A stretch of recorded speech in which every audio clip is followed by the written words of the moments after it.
when you think, when we moved in, or when we first saw it, the first thing that my mother said, "You've got a bath."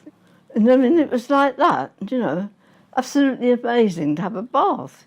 Got a bath, you know, because we'd had a bath in the kitchen. I used to have to bath Alan on a table, put a bowl in it, you know, and go and fetch the water from outside.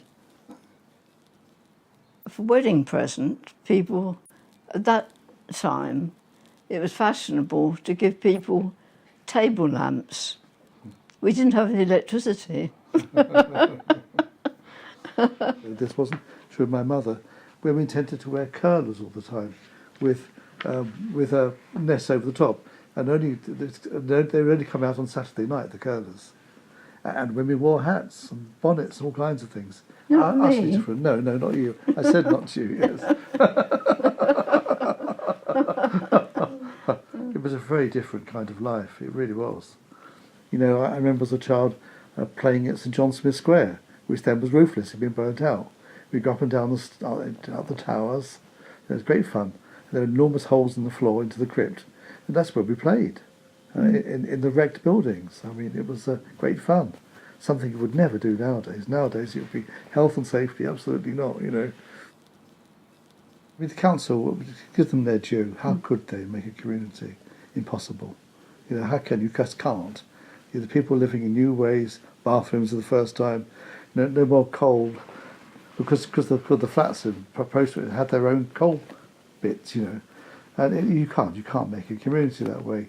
They're really trying hard, and I think it's like nice, like for the children.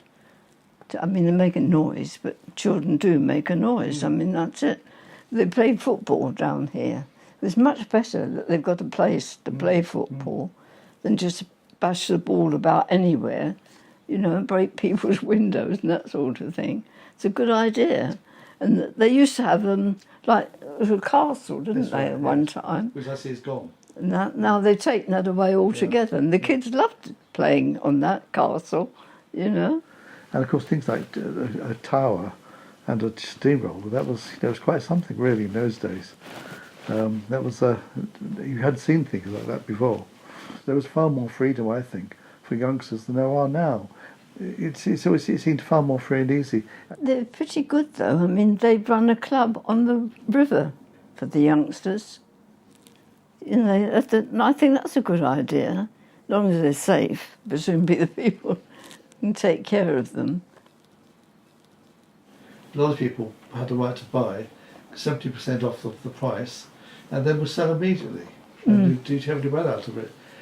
My parents bought this belongs there, but it was a disastrous idea. It was absolutely disastrous because of Mrs. Bloody Thatcher. We now have this enormous problem of homelessness and enormous rents, all because Mrs. Thatcher wouldn't allow the councils to rebuild. We're lucky, aren't we? I mean, we're very lucky to get this. We were among the first few, weren't we? Yeah, we never know why. We had one poor soul who was off her rocker, worried me to death, because she would, until I got the hang of it, I would open the front door and she'd be in and sitting on that chair immediately, you know, like that. And it was the Queen she was looking for. Yeah. And she keeps saying to me, I know she's here. I know she's here. I said, well, you're entirely mistaken. She's not.